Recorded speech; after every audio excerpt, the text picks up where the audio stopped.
Bismillahirrahmanirrahim. Selamat pagi para santriku di kelas 11 Ilmu Agama Islam Jenjang Mualimin Pesantren Persatuan Islam Tarogong Garut. Insya Allah pada kesempatan kali ini pelajaran kita adalah pelajaran Masail Fiqhiyah, khususnya kelas 11. Ini buku yang dipakai adalah buku Al-Hidayah fi Masail Fiqhiyah Muta'aridah karya Al-Ustadz Kiai Haji Aceng Zakaria yang sekarang belum menjadi Ketua Umum PP Persis. Ini yang teks Arabnya, kemudian ini yang terjemahnya. Bagi para santri yang belum memiliki kitab ini, saya anjurkan untuk bisa membeli, bisa di toko kitab, dan juga yang online sudah ada penjualan online.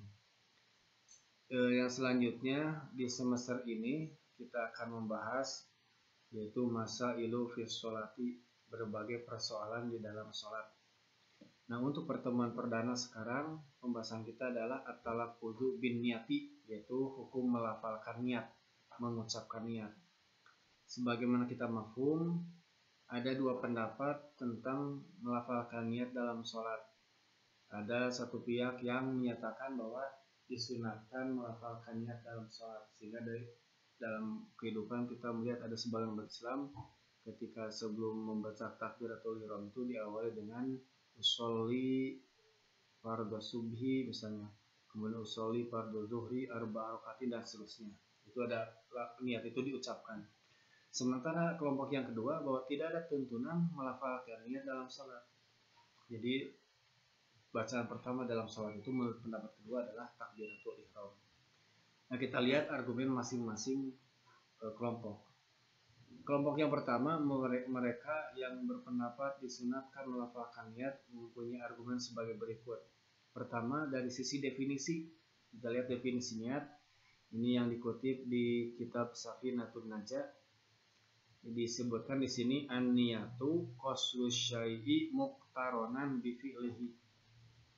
Yang disebut niat itu adalah qasdu syai'i, menyengaja terhadap sesuatu, muqtaronan bi fi'lihi, disertai melakukannya. Jadi ada unsur keinginan untuk melakukan dan langsung disertai untuk mengerjakannya.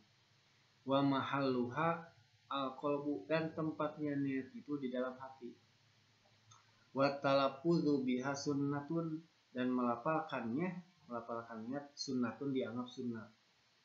Liyu'awinal lisanul qalba, supaya lisan bisa membantu hati. Disebutkan di sini, jadi posisinya itu supaya lisan bisa membantu hati. Itu definisi niat. Sehingga meskipun diakui bahwa niat itu dalam hati, tapi diperkuat, dibantu oleh lisan. Itu alasan argumen kelompok pertama.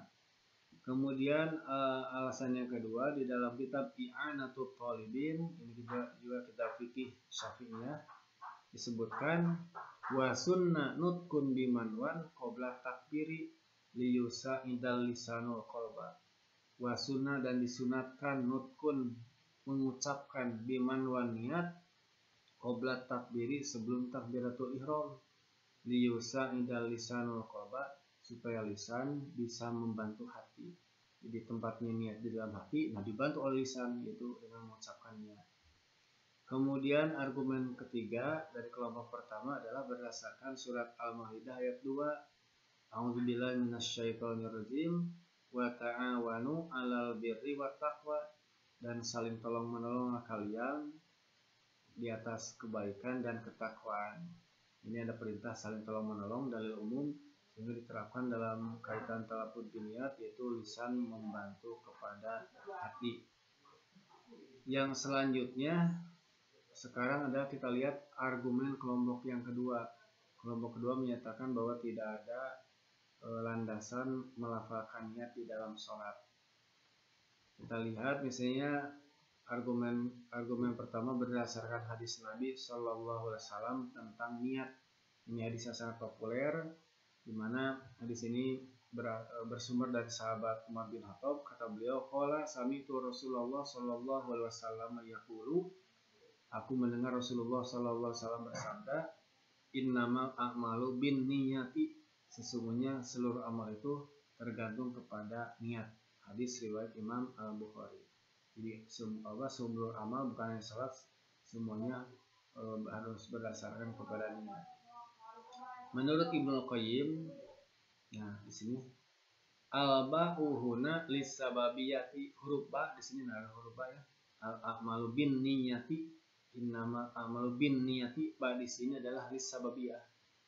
Jadi adanya niat disebabkan adanya amal, begitu kurang lebih.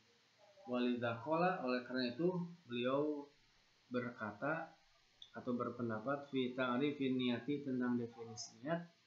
Definisi niat menurut Ibnu Qayyim adalah an-niyatu hiyal iradatu, niat adalah kehendak, keinginan, al-mutawajjihatu, ke depan, nah wal fi'li, untuk melakukan perbuatan, li betigo ridho illahi, karena mengharap keridhaan Allah, wa imtisali hukmihi, dan melaksanakan hukumnya, wa hadza huwal ikhlasu, dan inilah yang disebut dengan ikhlas.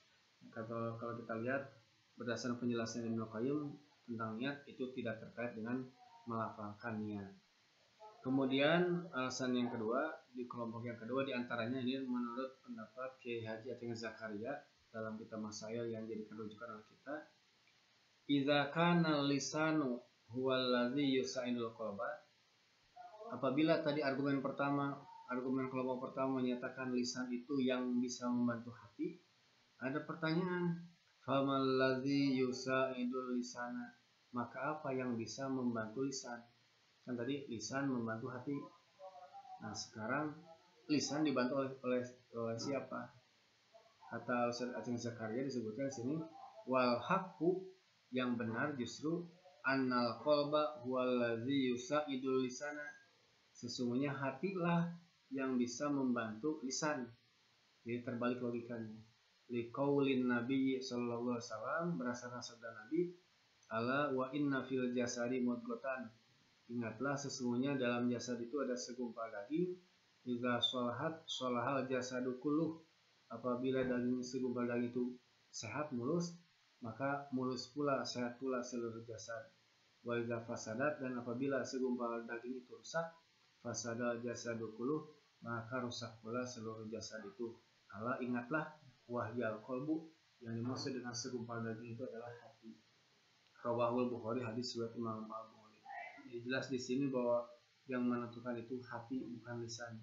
Termasuk juga dalam konteks amal ibadah. Yang argumen berikutnya di kelompok yang kedua, ada kaidah fikih la qiyasa fil ibadati, bahwa tidak ada kias, tidak ada analogi dalam ibadah. Jadi jangan menyamakan sholat dengan ibadah yang lain, karena gara-gara ibadah yang lain ada bacaan sholat, bacaan niatnya.